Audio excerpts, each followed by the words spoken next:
His Excellency President Bola Ahmed Tinubu, GCFR, President of the Republic of Nigeria, ably represented by His Excellency Senator Kashim Shettima, GCON, Vice President of the Federal Republic of Nigeria. Distinguished ladies and gentlemen, allow me to stand on the protocols established. Let me first begin by conveying warm greetings from Professor Benedict Orama, President and Chairman of the Board of Directors of the African Export-Import Group. Regrettably, due to earlier planned commitments, he is unable to be here in person today. He, however, extends his hearty congratulations to Dr. Jobson Iwalefo, the Director of the Infrastructure Concession Regulatory Commission, on this auspicious occasion. We would like to thank the Infrastructure Concession Regulatory Commission, our gracious host, and the diligent organizers of this summit for according Afriximbank an opportunity to deliver this goodwill message. Afriximbank cherishes its close working relationship with the federal government of Nigeria and the ICRC, and this is a relationship that will continue to deepen and broaden in order to achieve our shared objective of structurally transforming Nigeria's economy in the shortest time possible.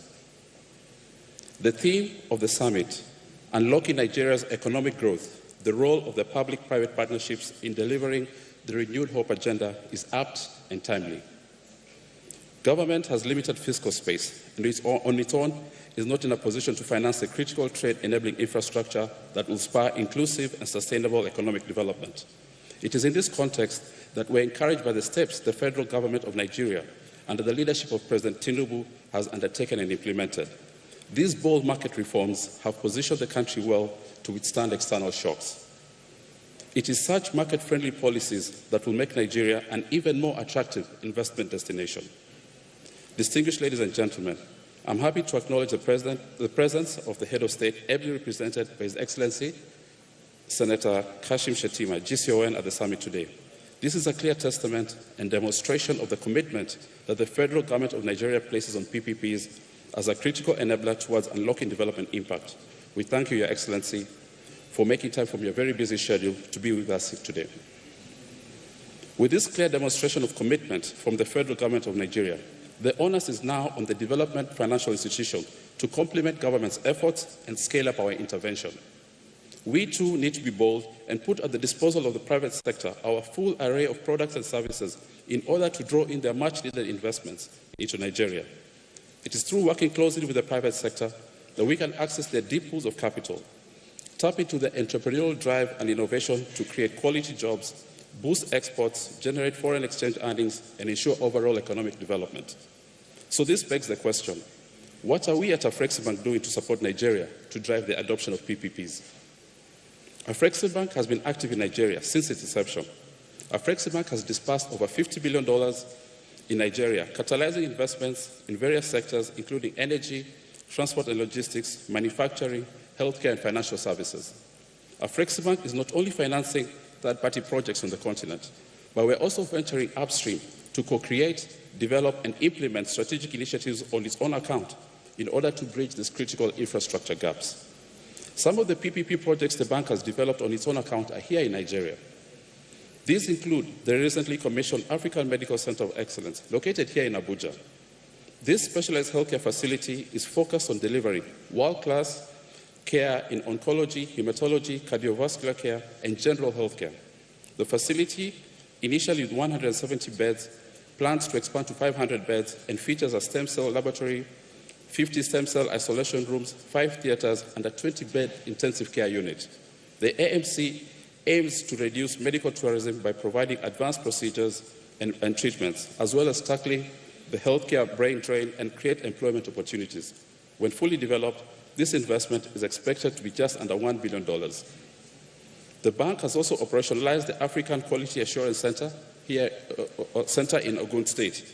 The center is designed to ease quality infrastructure constraints of exporting agricultural and value-added commodities into regional and international markets.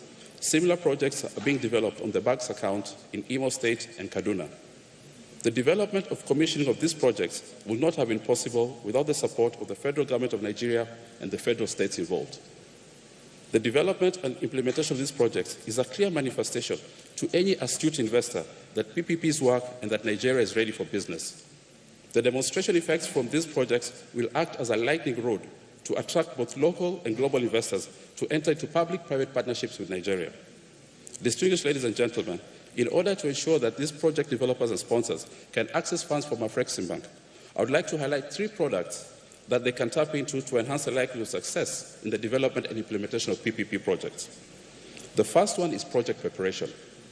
We at Afriximbank have noted that the challenge confronting the continent is not lack of funding, but it's the lack of well-prepared investment-ready projects. To this end, Afriximbank established a project preparation facility. The project preparation facility supports project developers and sponsors to advance projects from concept stage to bankability. The facility is available to both the public and private sectors. In collaboration with the federal government and federal states, we are keen to support them in the preparation of priority projects. And upon attainment of bankability, these projects can be presented to the private sector for them to consider investing. One other initiative that I would like to highlight is with regards to the Intra-African Trade Engineering Procurement and Construction Initiative. As you may be aware, the continent's annual infrastructure expenditure is approximately $60 billion, the bulk of which is awarded to external contractors, comprising of established foreign companies, predominantly Chinese, Indian, and European. These companies have an edge over African competitors as they are usually backed by the domestic ECAs and global banks. We firmly believe in homegrown approaches to tackling Africa's intractable challenges by championing African solutions to African problems. It is on this basis that the bank has created the EPC initiative. Through this approach, not common in many other regions, but often neglected in our own, the concerted effort by the bank has facilitated the award of EPC contracts worth over $12 billion in just 5 years to African EPC contractors.